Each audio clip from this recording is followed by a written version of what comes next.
मायका बना पिंजरा वर्सेस ससुराल बना आजादी। अंधेरी रात। घर के पीछे बना एक टूटा फूटा स्टोर रूम। दीवारों पर सीलन होती है और फर्श पर अनाज के खाली बोरे पड़े होते हैं और कोनों में चूहे दौड़ रहे होते हैं।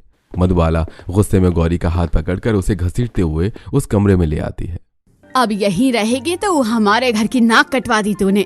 गौरी को जोर से कमरे में धक्का दे देती है। दरवाजा बंद, कुंडी लगा देती है और ताला भी। गौरी डर से कांपती हुई दीवार से लग जाती है। चूहे उसके पैरों के पास से भागते हैं। वो रोते रोते खिड़की के पास जाकर खड़ी हो जाती है। मम्मी, मुझे बाहर मत निकालो, मुझे डर लग रहा है। Mummy mummy. लेकिन बाहर सिर्फ सन्नाटा होता है। यहीं से शुरू होती है मायके का पिंजरा। गांव का बड़ा मेला, हर तरफ रोशनी, झूले, शोर। गौरी अपनी माँ मधुबाला, प्रीतम जी और बड़ी बहन शिल्पा के साथ आई होती है। भीड़ बहुत ज्यादा होती है। एक पल के लिए गौरी ने झूले की तरफ देखती है और अगले ही पल वो अपनी माँ से बिछड़ जाती है। Mummy mummy. उधर मधुबाला और प्रीतम जी परेशान होकर उसे ढूंढते हैं। गौरी गौरी। घंटों ढूंढने के बाद भी कुछ पता नहीं चलता। शाम ढल जाती है। सब थक हार कर घर लौट आते हैं। रात के 9 बज चुके होते हैं। घर में मातम सा माहौल होता है। अचानक दरवाजे पर आवाज होती है। दरवाजा खुलता है और गौरी रोते हुए खड़ी होती है। बाल बिखरे हुए, कपड़े गंदे, आंखें सूजी होती हैं। मम्मी, मैं खो गई थी, मैं आपको ढूंढ रही थी, आप कहाँ चले गए थे? मधुबाला उसे गले लगाने की बजाय गुस्से से कहती है, कहाँ थी तू इतनी देर? पता है हमने तुझे कितना ढूंढा। कुछ लड़के मुझे उठा कर ले गए थे, मैं चिल्ला रही थी पर मेरी आवाज किसी ने नहीं सुनी, फिर वो खुद ही मुझे छोड़ गए। ये सुनते ही मधुबाला और प्रीतम जी का चेहरा सख्त हो जाता है। बिना कुछ सोचे समझे मधुबाला गौरी का हाथ पकड़ती है और उसे पीछे स्टोर रूम में ले जाती है। तू अब अशुद्ध है, अब यही कमरा तेरी दुनिया है, तू घर में कभी नहीं आएगी। दरवाजा बंद हो जाता है, ताला लग जाता है। यहां से गौरी की जिंदगी की कैद शुरू होती है। दिन में उससे घर का काम करवाए जाते हैं। रात होते ही फिर वही कमरा, वही ताला। वो दुनिया सिर्फ खिड़की से देखती है। उससे हंसना, बाहर जाना, सपने सब छिन गया होता है। समय धीरे धीरे बीतता चला जाता है। वहीं अंधेरा स्टोर रूम, वही सीलन भरी दीवारें। बस फर्क इतना होता है कि अब गौरी बच्ची नहीं, बड़ी हो जाती है। कड़ाके की ठंड की रात में फर्श बर्फ की तरह ठंडा होता है। गौरी एक पुराने फटे हुए कपड़े में लिपटी सीधे जमीन पर सोई होती है।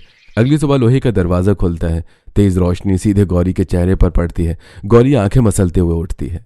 ए उठ, घर के काम करने का टाइम हो गया है। गौरी ठंड से कांपती हुई उठती है। उसके पैर सुन्न पड़े होते हैं, लेकिन वो कुछ नहीं कहती। चुपचाप बाहर निकल जाती है। ड्राइंग रूम में हीटर चल रहा होता है। सब कंबल ओढ़े आराम से बैठे होते हैं। गरम चाय, गरम नाश्ता अपनी जगह पर ही करते हैं और उधर गौरी नंगे पांव फर्श पर झाड़ू लगा रही होती है। बर्फ जैसे पानी से बर्तन धो रही होती है। ठंड से उसके हाथ लाल पड़ जाते हैं। कोई उसकी तरफ देखता नहीं। दिन ढलता है। घड़ी में शाम के 6 बजते हैं। मधुबाला बिना कुछ कहे गौरी का हाथ पकड़ती है और उसे फिर उसी स्टोर रूम के सामने ले आती है। मम्मी, मुझे आज खाना तो खाने दो, मैंने आज कुछ भी नहीं खाया, परसों खाया था। तुझे नियम पता है ना, मैंने तेरे लिए क्या नियम बना रखे हैं? गौरी की आंखों में आंसू भर आते हैं। एक दिन छोड़कर एक दिन खाना, आज तेरा खाने का दिन है, जा आज दे दूंगी। इतना कहकर वो गौरी को कमरे में धकेल देती है। दरवाजा बंद, ताला लग जाता है। गौरी अंदर अंधेरे में बैठ जाती है। उसकी आंखें दरवाजे की दरार को देख रही होती हैं, जहां से थोड़ी थोड़ी रोशनी अंदर आ रही होती है। क्या यही मेरी पूरी जिंदगी है? गौरी जमीन पर बैठी हुई घुटनों में सिर छुपाई आंखें सूजी होती हैं। कुछ देर बाद बाहर पायल की आवाज आती है। दरवाजा नहीं खुलता, बस नीचे बने छोटे से गैस से एक लोहे की प्लेट जोर से फेंक दी जाती है। प्लेट जमीन पर गिरते ही खनक उठती है। थोड़ा सा दाल बाहर छलक जाती है। ये ले तेरा खाना, चुपचाप बैठकर खाना खा लेना। गौरी कुछ नहीं कहती। वो प्लेट को धीरे से अपनी तरफ खींचती है। हाथ कांप रहे होते हैं और आंखों से आंसू गिरते जा रहे होते हैं।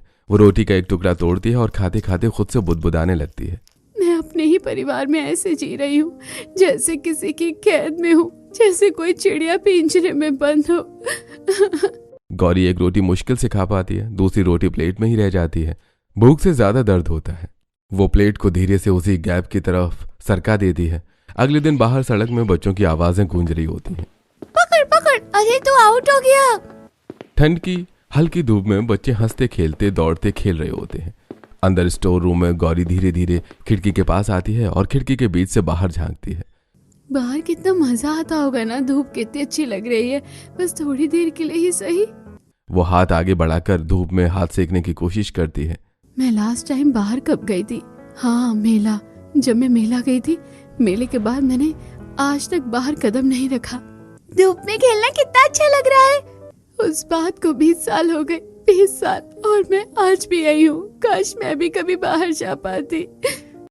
गौरी खिड़की की सलाखों से बाहर देख रही होती है। अगले दिन बाहर गली से उसकी 2 सहेलियां गुजर रही होती हैं। अरे गौरी, अब तो बाहर आ जा यार। जब भी हम तुझे बुलाते हैं कोई ना कोई बहाना बना देती है। कभी कहती है काम है, कभी कहती है मन नहीं है। हाँ यार, तू तो हर बार मना ही करती रहती है। हाँ चलो ठीक है, मैं आऊंगी कभी। अब तुम लोग जाओ। लेकिन यही तो बता, तू हर वक्त इसी कमरे में क्यों रहती है? कुछ नहीं, मैं तो बस ऐसे ही रहती हूँ, यहाँ अपने क्रिएटिव काम करती रहती हूँ।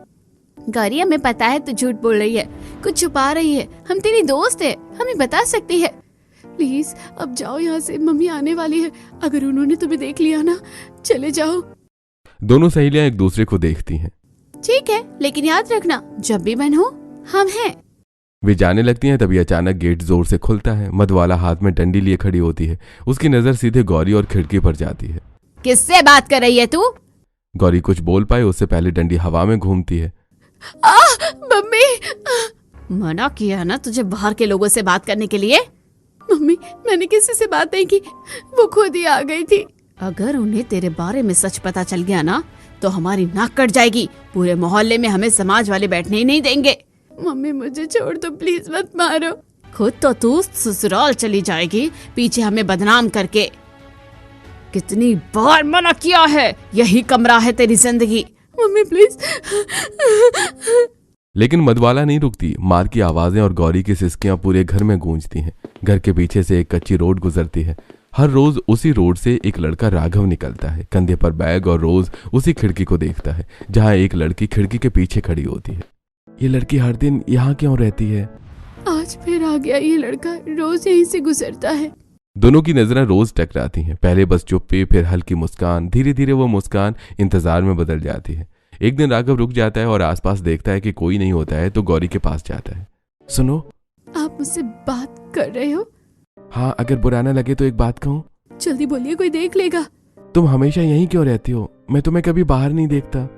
मेरे घर वालों ने मुझे यहीं बंद करके रखा है। बंद? पर क्यों? कुछ बातें हर कोई समझ नहीं सकता। तुम तो इतनी प्यारी हो, तुमसे कोई नफरत कैसे कर सकता है? सब लोग हर इंसान को पसंद नहीं करते। राघव कुछ नहीं कह पाता और चला जाता है। अगले दिन फिर बातें होती हैं। आज धूप अच्छी है ना? हाँ, धूप तो बाहर वालों के लिए ही होती है।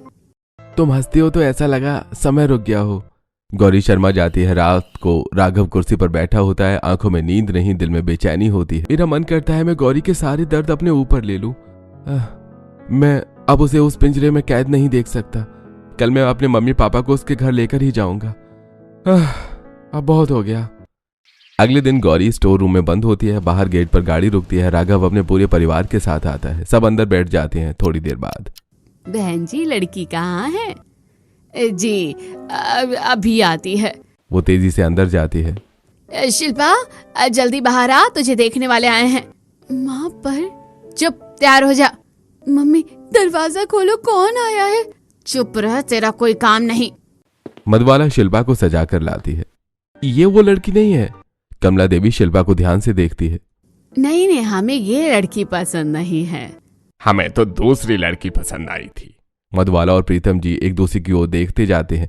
एक कोने में दोनों बातचीत करते हैं। हमारी तो एक ही लड़की है, इन्होंने दूसरी कैसे देख ली? अरे कहीं बचपन में ही देख ली होगी। वो इतने सालों से घर से बाहर ही नहीं निकली, उसे देखते भी कहां से। हाँ, आप सही कह रहे हो। इस अपशगुन की जल्दी शादी हो जाए तो हमारी जान छूटे, वरना किसी को इसका सच पता चल गया ना, तो पूरे समाज में हमारी बदनामी हो जाएगी। हाँ, जल्दी से इसे तैयार करके ले आओ और उसके हाथ पैरों पर जो पीटने के निशान है उन्हें अच्छे से छुपा देना। कोई देख लेगा तो क्या कहेगा कि हम अपनी लड़की को पीटते हैं। हाँ, वो सब आप मुझ पर छोड़ दो। मधुबाला तेजी से अंदर जाती है। चलो उठ, आज सब ठीक ठाक दिखना चाहिए। गौरी चुपचाप उठ जाती है। मधुबाला उसके हाथ पकड़कर उठाती है। क्रीम पाउडर, दुपट्टा सब निकाल लेती है। मम्मी, ये आप क्या कह रही हो? चुप, आज बहुत सुंदर लगना है। वो गौरी के हाथों पैरों पर लगे पिटने के निशान मोटी क्रीम से ढकती है। कोई निशान नहीं दिखना चाहिए। थोड़ी देर में वो गौरी को बहुत सुंदर सजा देती है। मधुबाला गौरी को सबके सामने ले आती है। राघव उसे देखते ही मुस्कुरा देता है, लेकिन गौरी के हाथ पैर जैसे सुन्न हो जाते हैं और पसीना ठंड में भी निकलने लगता है। यही है मेरी गौरी। गौरी की नजर राघव से मिलती है। अगर मम्मी को पता चल गया कि ये लड़का मुझे पसंद है और मैं भी इसे, तो मम्मी मेरी जान ले लेगी। हे भगवान, मुझे बचा लो। उसके हाथ पैर कांपने लगते हैं। वो पीछे की तरफ हटने लगती है। मधुबाला उसका हाथ जोर से पकड़ लेती है। आंखें बड़ी बड़ी और मीठी आवाज होती है। अरे बेटा, यहीं बैठो, कहाँ जा रही हो? ये सब तुम्हें देखने के लिए आए हैं। गौरी चुपचाप बैठ जाती है और आंखें नीचे झुका लेती है। बेटा, तुम्हें क्या क्या आता है? मुझे तो सब आता है। शर्मा रही है भाभी, मैं चाय ले आती हूँ। वो जल्दी से अंदर चली जाती है। थोड़ी देर बाद गौरी ट्रे में चाय लेकर आती है। सबको चाय देती है। नजरें झुकी होती हैं और उंगलियां कांप रही होती हैं। वो बिना कुछ कहे फिर से अंदर चली जाती है। बहन जी, हमें शादी इसी महीने में करनी है। हमारी तरफ से रिश्ता पक्का है। हाँ, हम भी चाहते हैं कि शादी जल्द से जल्द हो। आप चाहे तो इसी हफ्ते में सब तय कर लेते हैं। ठीक है, कुछ ही दिनों में शादी कर देंगे। गौरी दीवार से टिककर खड़ी होती है और सब सुनती है। उसकी धड़कनें बहुत तेज होती हैं। शादी?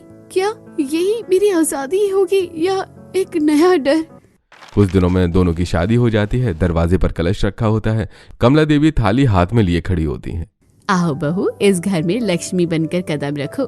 गौरी धीरे धीरे आगे बढ़ती है। हल्का सा लहंगा उठाती है। जैसे उसका पांव आगे आता है, पैर बहुत लंबा गहरा निशान साफ दिख जाता है। ऐसा लगता है जैसे किसी ने डंडी से जोर से मारा हो। कमला देवी की नजर उसी पल उस निशान पर पड़ जाती है। ये निशान कैसा? कमला देवी कुछ नहीं कहती, बस मुस्कुराते हुए स्वागत करती हैं। धीरे से बहू, संभल कर। क्या सासू माँ ने मेरा निशान देख लिया? अगली सुबह गौरी चुपचाप बिस्तर के किनारे बैठी होती है। हाथ आपस में मरोड़ रही होती है। आज मेरी पहली रसोई है। मुझे कुछ भी तो नहीं पता यहाँ का। नीचे जाऊं या नहीं जाऊं? अगर नीचे गई और कुछ गलत हो गया तो सब डांटेंगे। नहीं, शायद यहीं बैठी रहूं। जब बुलाएंगे तब जाऊंगी। तभी दरवाजे पर हल्की सी आवाज होती है। गौरी बेटा। जी मम्मी जी। दरवाजा खुलता है। कमला देवी हाथ में नाश्ते की ट्रे लेकर अंदर आती हैं। ले बेटा नाश्ता। मम्मी जी, आप ऊपर क्यों ले आई हैं? मैं नीचे आ जाती। तू नीचे नहीं आई ना, तो मैं ऊपर ले आई हूँ। अभी नया नया घर है ना बेटा, तुझे घुलने मिलने में टाइम लगेगा। हाँ मम्मी जी। आज पहली रसोई है, डर लग रहा है थोड़ा सा।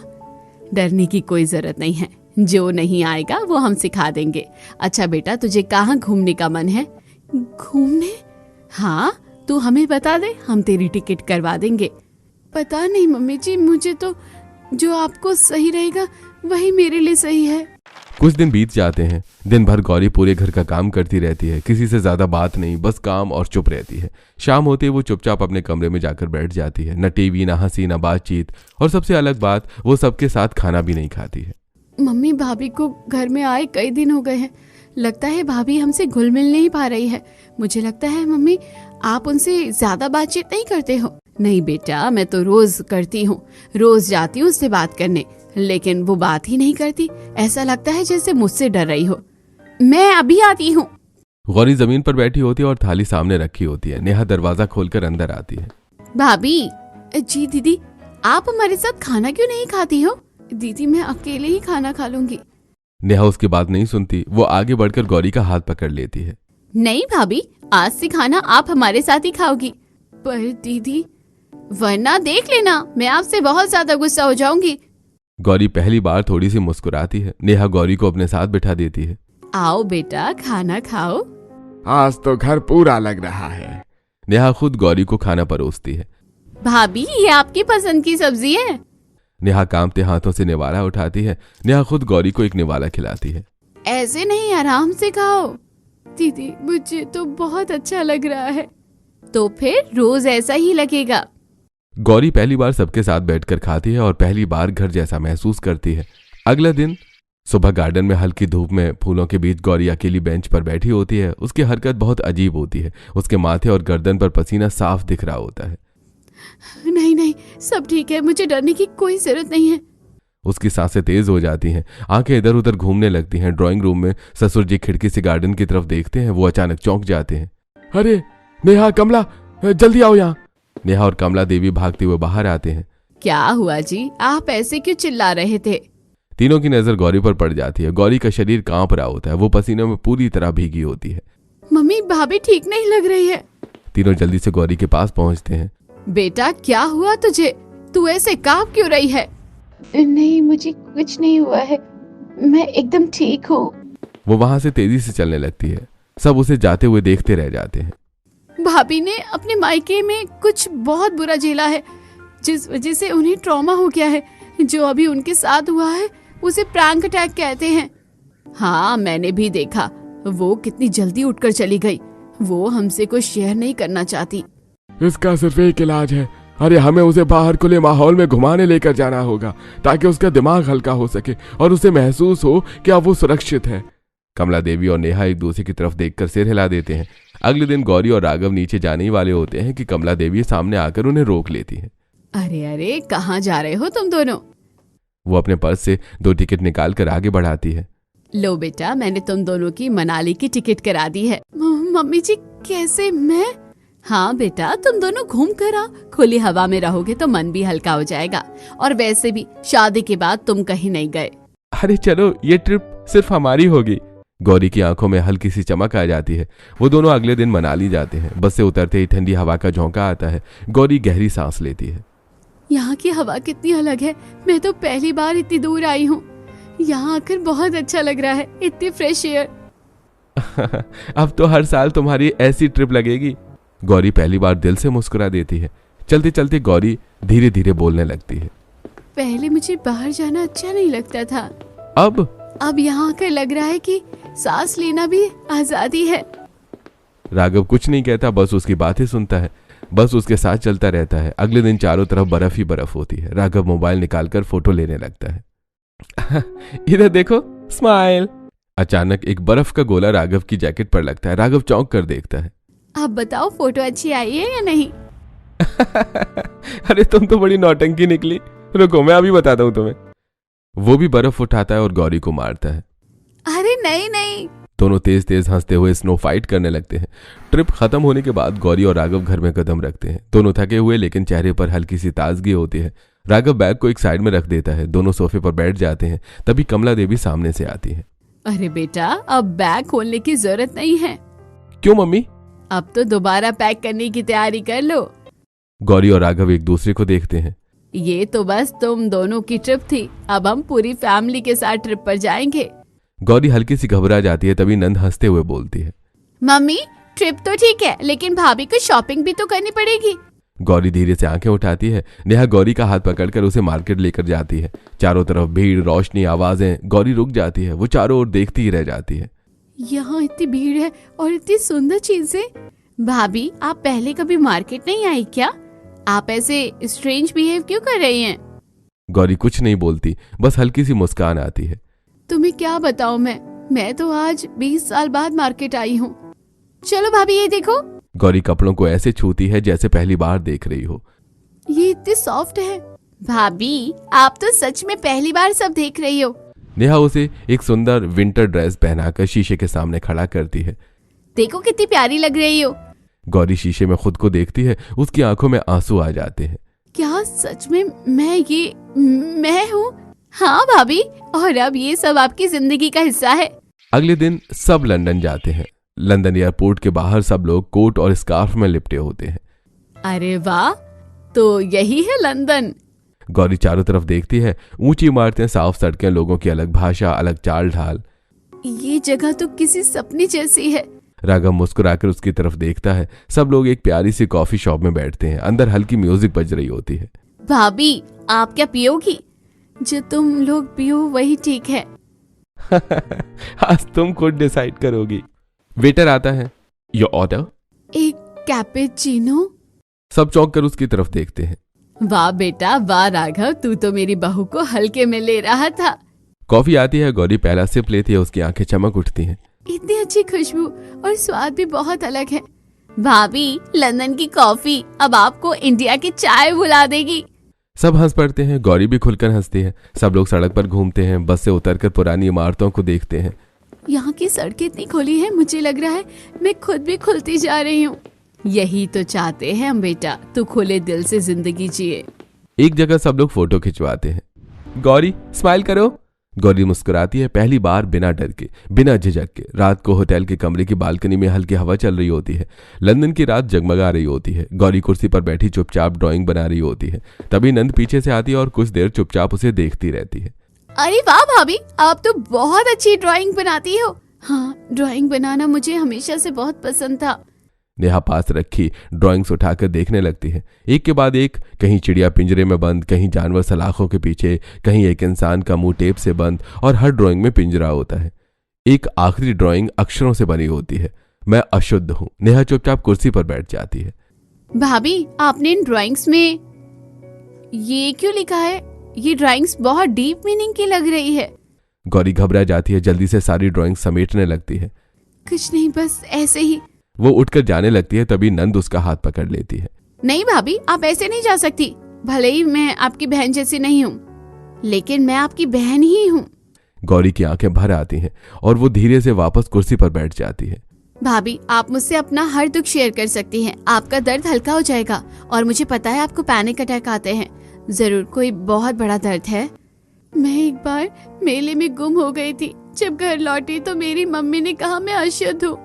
उसी दिन से मुझे एक कमरे में बंद करके रख दिया। 20 साल मैं उसी कमरे में बंद रही। बाहर की दुनिया सिर्फ एक छोटी सी खिड़की से देखी। मैं तो सिर्फ 8 साल की बच्ची थी। मुझे कुछ भी नहीं पता था, लेकिन मुझे जिंदगी भर के लिए पिंजरे में बंद कर दिया गया। भाभी, आपको अब ऐसा महसूस करने की बिल्कुल जरूरत नहीं है। मैं आपके साथ हूँ।